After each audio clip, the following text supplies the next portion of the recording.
Bom dia, galerinha do oitavo ano, tudo bem com vocês? Estou aqui hoje novamente, né? Morrendo de saudade de vocês, né? Esse novo modelo de dar aula, a gente fica um pouco assim porque é diferente, gente. É diferente, não tem condição, é muito melhor quando a gente está com vocês. Vocês fazem a diferença pra gente, né?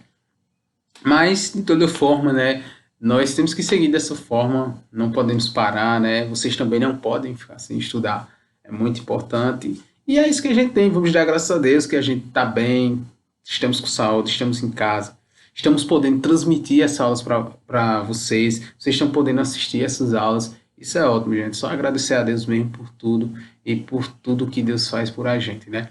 Bora lá. Hoje nossas aulas, no caso, nossa aula vai ser sobre as leis da gravitação, beleza? Então, acho que a gente sempre se pergunta algumas coisas com relação à gravidade. Já me fizeram pergunta, professor, por que a gente não cai da Terra? Já me fizeram outra pergunta, por que o mar não caía da Terra, né? Se a Terra é redonda. Então, são várias perguntas. Outras vezes eu acho que vocês já imaginaram isso. Mas, professor, eu acordo de manhã, o sol está nascendo, está de um lado. Quando é meio-dia, o sol está em cima. Quando é 5 horas da tarde, o sol está do outro lado. Quando é de noite, parece que o sol está embaixo da terra. Ninguém entende nada. Gente, tudo se trata de gravidade. A gravidade, ela muda tudo. Ah, professor, mas eu acho que o sol tá acontecendo isso com o sol. Parece que o sol gira em torno da Terra. Não. Todos os planetas orbitam ao redor do Sol. E eu vou explicar por quê, certo? Para começar, na Grécia Antiga, existiam grandes pensadores e eles pensavam que os objetos mais pesados, né, caíam mais rápidos que os mais leves, beleza? Eles se pensavam, se, por exemplo, jogasse uma pedra maior, né, e uma menor, a pedra maior ia cair mais rápido, porque ela era mais pesada, tecnicamente. Só que não foi assim. E na Idade Moderna, foi vendo, através dos estudos, né, como diz Isaac Newton, né, da gravidade, foi visto que os corpos eles caem devido à ação de uma força de atração exercida pela Terra, que é chamada de gravidade, gente. O que ocorre? Quanto maior, sabemos que todo o corpo ele possui uma massa. Você possui uma massa, eu possuo uma massa.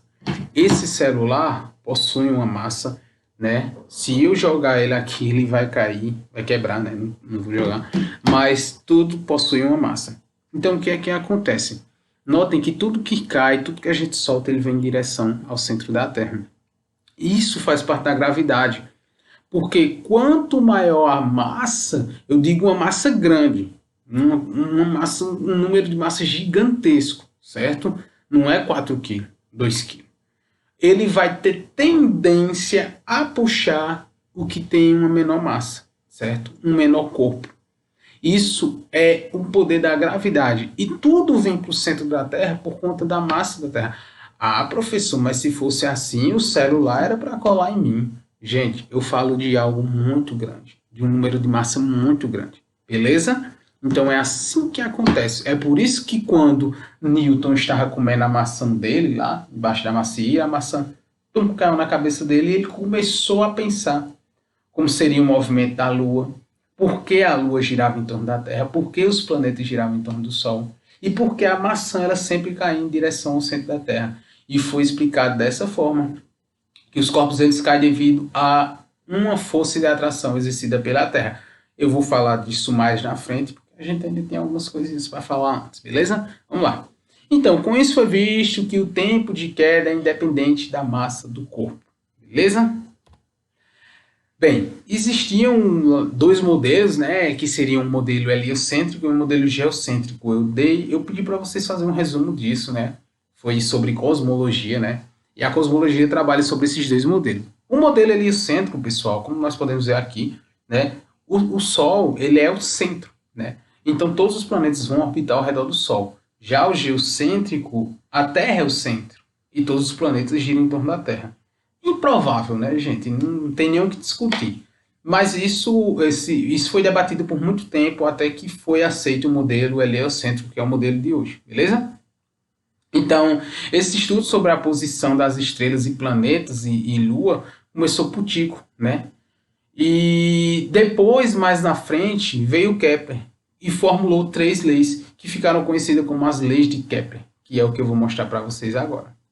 A primeira lei de Kepler, pessoal, é a lei das órbitas. E ele diz que o seguinte: todos os planetas movem-se ao redor do Sol em órbitas elípticas, estando o Sol em um dos focos. Beleza? Gente, para quem não sabe, uma elipse ela vai ser como se fosse uma circunferência, só que oval. E esse movimento de elipse é o que os planetas fazem ao redor do Sol. Beleza? Uma elipse ela vai ser como essa imagem aqui. Nós vamos ter 2 pontos, F1 e F2, que vão ser chamados de focos, que foi isso que Kepler ele observou, certo? Ele pegou uma análise do planeta de Marte, ele verificou e ficou olhando todo dia, ele olhava, em um momento um planeta estava ali, em um momento ele estava ali, em um momento ele estava ali. Então ele verificou isso e viu que os planetas eles giravam em torno do Sol em forma de elipse, certo? Em forma elíptica, como ele disse, estando o Sol em um dos 2 focos, beleza? Então ele observou isso e se vocês em casa mesmo pegar 2 pregos em uma linha reta, beleza? Colocar esses 2 pregos e nesses 2 pregos vocês amarrarem um barbante com nó, como nessa imagenzinha aqui que eu vou mostrar para vocês, certo? 2 pregos em uma linha reta e vocês amarrarem em um barbante e pegar um lápis e for girar no barbante, o barbante não vai deixar vocês fazer um círculo.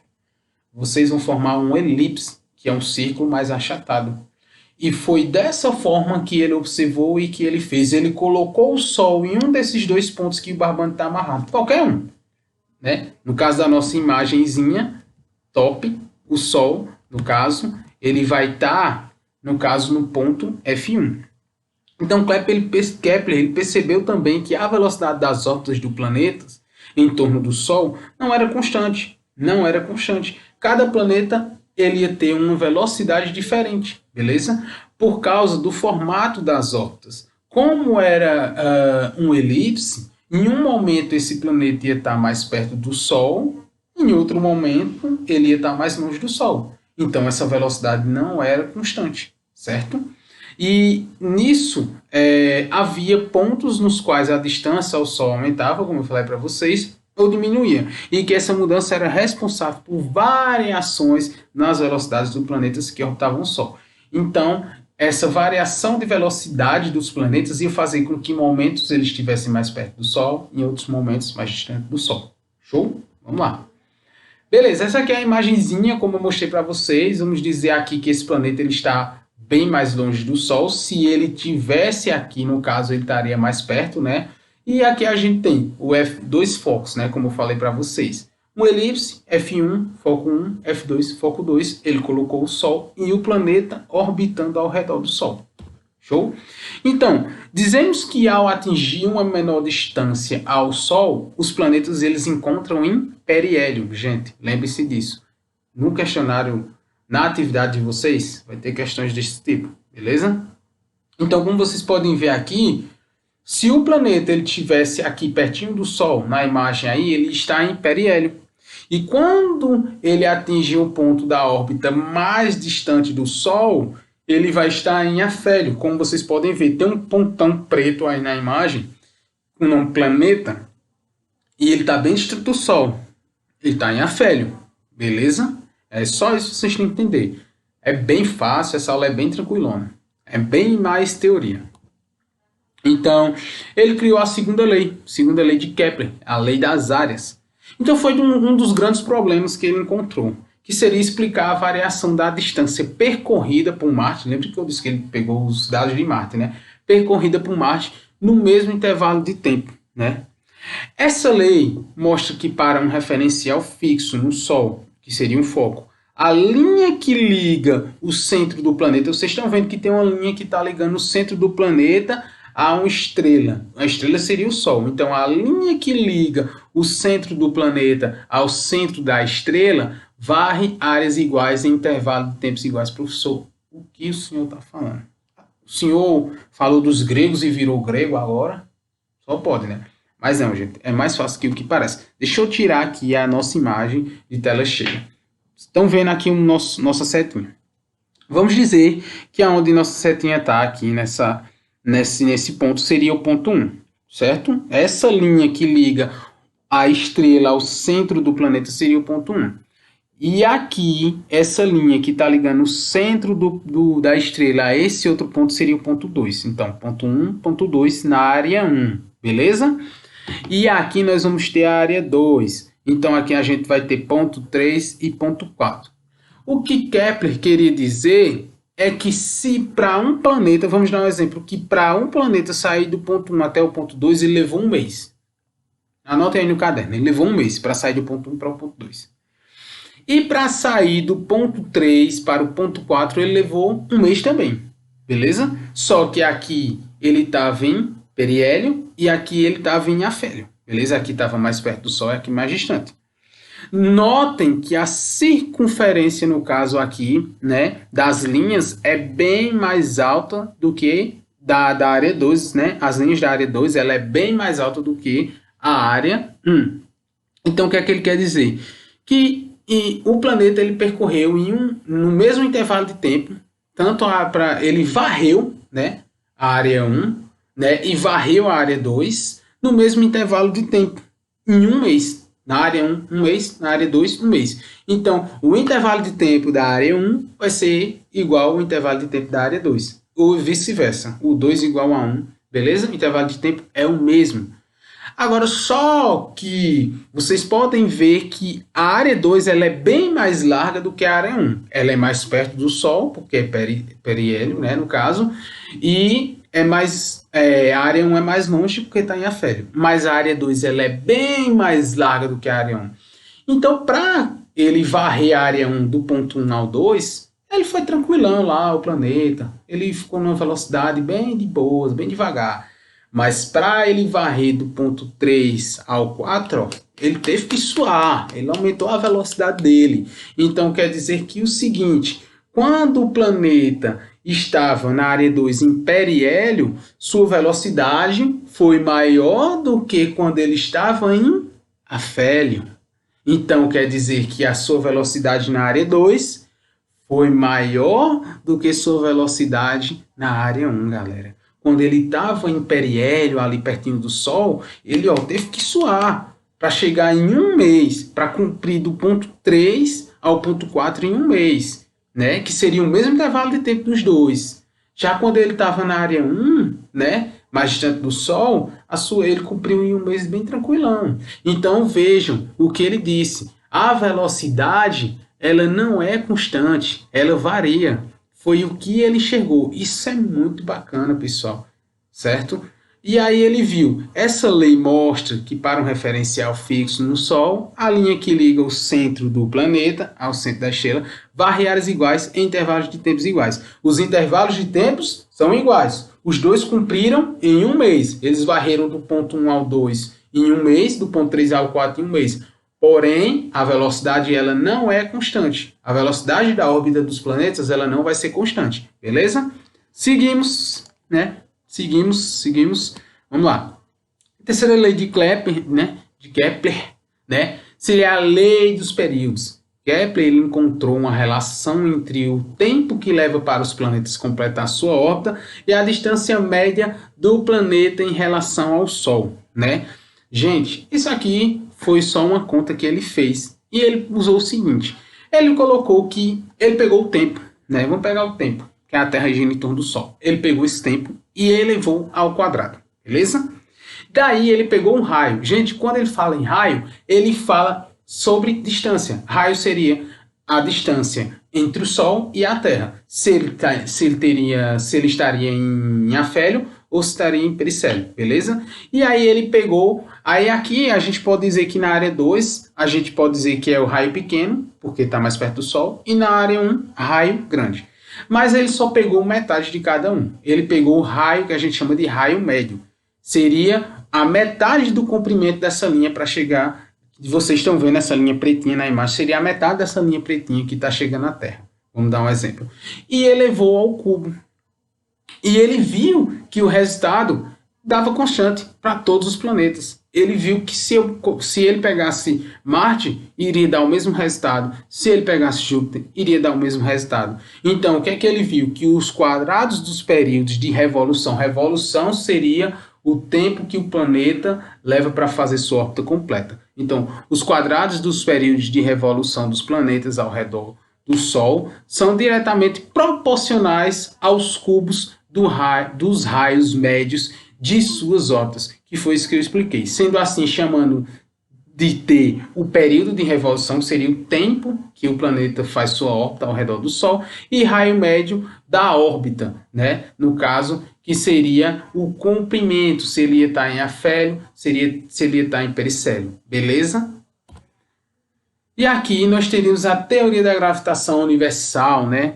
Porque os objetos sempre caem em direção ao chão, eu falei isso no início, né? Então Aristóteles, né, ele verificou que os objetos mais pesados caíam primeiro que os mais leves, né? Isso foi o que ele pensou no início. Aí depois Galileu chegou lá, botando banca, já dizendo o quê? Não, os objetos eles caem com a mesma aceleração. Que a diferença entre o pesado e o leve é só devido à resistência do ar. Aí, como vocês podem ver aqui na nossa imagem, a gente tem uma pena e uma maçã. Beleza? Eles vão estar caindo ambos com a mesma aceleração, porém a gente vai ter uma interferência diretamente do ar na pena, por exemplo. Isso vai fazer com que a pena desacelere, né? Então vai ter devido à resistência do ar, né, é que vai ocorrer com que faça um objeto cair primeiro do que o outro, né? Beleza? E não é o peso do objeto, tá certo? São outros fatores. Então Galileu chegou com essa ideia lá, bem top. E aqui Galileu fez um pequeno experimento. Ele jogou uma bola, né? Duas bolas, perdão, uma mais pesada e uma pequena, em queda livre, e viu que as duas caíram ao mesmo tempo. Beleza? Então, já, né, desmistificando a ideia de Aristóteles, que os objetos mais pesados caíam primeiro que os mais leves, né? E aí chegou Isaac Newton, topzão. Chegou o cara. E ele descobriu que o quê? Que as causas do movimento da Terra e da Lua, pessoal, né? A gravidade ela é vista como uma força fundamental da natureza. Ela está relacionada com a força de atração entre dois corpos que têm massa. Foi o que eu falei no início. Dois corpos que têm massa, eles vão tender a se atraírem, beleza? E é o que acontece com a Terra. É por isso que quando a NASA joga um satélite lá para cima, quando ele sai da atmosfera, esse satélite, né, que a gente chama de satélite artificial, ele gira em torno da Terra porque ele tem uma massa bem menor do que a da Terra. Isso faz com que a Terra puxe ele. Isso ocorre com a Lua também. A Lua, a órbita da Lua é em linha reta, pessoal. E quando ela vai em linha reta, por ela possuir uma massa menor do que a Terra puxa ela, como se a Terra jogasse uma corda e venha para cá. Então ela gira em torno da Terra. E ela sempre tenta sair pela tangente. Quando a gente diz que é para sair pela tangente, a gente se remete a que ela tenta sair da órbita da Terra. A Terra vai lá e puxa ela novamente. Então, a lei da gravitação universal, ela estabelece que se dois corpos possuem massa, eles sofrem a ação de uma força atrativa proporcional ao produto de suas massas e inversamente proporcional à sua distância, que foi isso que eu falei agorinha, beleza? É por isso que tudo que cai lá de cima vem em direção ao centro da Terra, porque a massa da Terra é muito grande, é maior do que a da Lua. A Terra puxa a Lua, o Sol puxa os planetas, beleza? Então a gravidade ela é a força que atrai dois corpos um para o outro. Por causa dela, maçãs caem em direção ao solo e os planetas do nosso sistema orbitam ao redor do Sol. Quanto maior a massa de um objeto, mais forte sua atração gravitacional, beleza? É por isso que a gente é puxado para o centro da Terra. É por isso que o mar não cai da Terra, como me perguntaram. E é por isso que a gente não cai da Terra.